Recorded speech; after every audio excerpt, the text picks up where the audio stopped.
గురువుగారు, అసలు మాలధారణ అంటే ఏంటి? దీక్ష అంటే ఏంటి? చాలామంది కొంతమంది మాలధారణ చేస్తున్నారు, దీక్ష చేస్తున్నా అంటున్నారు కదా గురుగారు. అసలు దాని యొక్క ప్రాముఖ్యత గురించి చెప్పండి గురుగారు. అందరికీ జై శ్రీరామ్. పూర్వం మనకు ఇందాక చెప్పుకున్నట్లుగా మన భారతదేశంలో ఉన్నటువంటి సాంప్రదాయంలో వెలుగొందినటువంటి ప్రదేశాలలో మాల అనే అక్షరము, దీక్ష అనే 2 అక్షరాలు మనలో లేవు. అప్పుడు మన భారతదేశం మొత్తం కూడా ఒక సమూహంగా ఉండేది.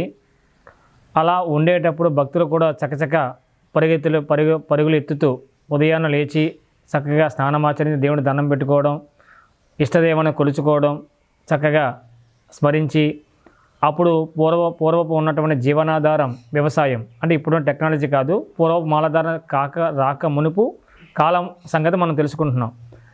అలా ఉండే తరుణంలో చక్కగా ఎంతో వైభవంగా మన ఆలయాలు దేదీప్యమానంగా వెలిగాయి ఆనాడు. తర్వాత కాలం ప్రకారంగా కష్టాలు కన్నీళ్ళు ఎన్నో విషయ సమూహాలు మానవ శరీరంపై అవలంబించిన తర్వాత ఎప్పుడైతే అవలంబించాయో మన కష్టాలు కన్నీళ్ళు అనుకోకుండా అవి నీటి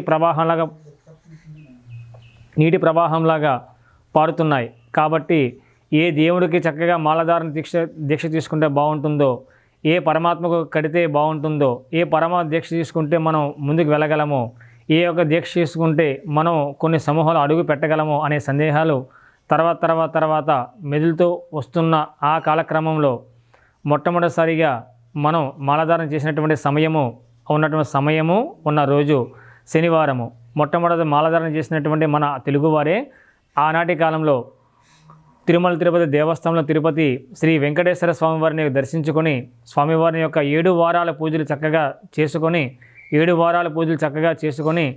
ఆ యొక్క మహిళలు పురుషులు కూడా చక్కగా దీక్షగా ఉండేవారు. అంటే ఆనాడు దీక్ష చేస్తే, అంటే మాలధారణ తీసుకుంటే కుటుంబాలతో, భార్యతో భర్తతో సంబంధం ఉండదు. కుటుంబం సంబంధ బాంధవ్యం ఉంటుంది, కానీ భార్య అన్నది భర్తతో దూరంగా ఉండాలి. అంటే బ్రహ్మచర్యాన్ని పాటించాలి.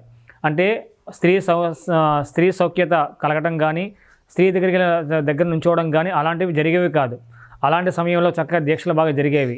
మాలధారణ అంటే బ్రహ్మచర్యంతో సమానము. కాబట్టి పూర్వము అలా మాలధారణ దీక్ష తీసుకొని ఏదైతే ఎన్ని రోజులు అన్ని రోజులు చక్కగా మండల దీక్ష తీసుకున్న తర్వాత మొట్టమొదటిసారిగా దీక్ష తీసుకున్న ఒక గోవిందుడు తర్వాత అమ్మవార్ల దీక్ష తీసుకున్నారు. ఆ అమ్మవార్ల దీక్ష తర్వాత అయ్యప్ప స్వామి తర్వాత కుమారస్వామి, ఇలాగ ఒక్కొక్క తరుణం. అంటే తొలిమెట్టు ఉదయం, అంటే మనం అనుకున్నటువంటి మొదటి అక్షరం ఆ అక్షరం మొదలుపెట్టినప్పటి నుంచి చివర బండిర అక్షరం వరకు కూడా మనం మాల దీక్షధారణలోనే ఉన్నాం. కాబట్టి మాలధారణ చేసేటప్పుడు నిష్ట నియమాలతో, అంటే పదార్థములు అంటే ఏం తినాలి, ఉదయము టీ కాఫీ ఇలాంటివి తీసుకోవచ్చు. అంటే ఉష్ణోదకాలు అంటారు సంస్కృతిలో, ఇవి తీసుకోవచ్చు. అల్పాహారము అంటే ఇడ్లీ ఇలాంటివి తీసుకోవచ్చు. పూర్వము అంటే ఆ సాంప్రదాయం ఇప్పుడున్న కనుమరుగుతున్నటువంటి సాంప్రదాయంలో మనం చెప్పుకుంటున్నాం. కాబట్టి ఇడ్లీలో సాంబారు లేదా చట్నీలో తింటూ ఉంటాం. అలాంటివి ఏమి తినకూడదు. ఎందుకంటే చక్కగా దీక్ష అనేది దీక్షగా చేయగలిగి ఆ దీక్షతో చక్కగా చేయగలిగినటువంటి ఆ రోజులు అవి. ఈ రోజుల్లో సాంబారు, ఉల్లిపాయ, వెల్లుల్లిపాయ, మసాలా ఇలాంటివి వాడుతున్నారు. ఇలాంటి ఎక్కడ కూడా దీక్షను ఎక్కడ వాడకూడదు, ఏమి చేయకూడదు. మనం భక్తితో ఉన్న రోజులు, నిమిషాలు, గంటలు కూడా చాలా చక్కగా శ్రద్ధాభక్తితో చక్కగా చేయగలిగితే ఆ దీక్ష విజయవంతం అవుతుంది. మనం అనుకున్నది ఒక అడుగు ముందుకు వేయగలం. జై శ్రీరామ్. గురువుగారు, ఇప్పుడు చాలామంది 41 రోజులు దీక్ష ఉంటుంది. కొంతమంది 9 రోజులని, కొంతమంది 21 రోజులని, కొంతమంది 16 రోజులని చేస్తున్నారు. అసలు దీక్ష ఎన్ని రోజులు చేస్తే బాగుంటుంది గురుగారు? దీక్ష ప్రారంభించేటప్పుడు మొదట 5 రోజులు పెట్టుకోండి. ఆ 5 రోజులు కూడా దీక్ష చేసే నిమిషం మొదలుపెట్టినప్పటి నుంచి మళ్ళా మీరు విడిముడి కట్టుకునేంత వరకు కూడా, అంటే పరమాత్మ ఎవరైనా అవ్వచ్చు కనుక మొదట మేము చెప్పుకున్నాం కదా, మొదట చేసినటువంటి దీక్ష శ్రీహరి, అంటే శ్రీహరి అంతరాత్మ అంటాం కదా, అందరికీ శ్రీహరి అంతరాత్మ అనే పాట కూడా ఉంది, అన్నమాచలుగా రచించారు.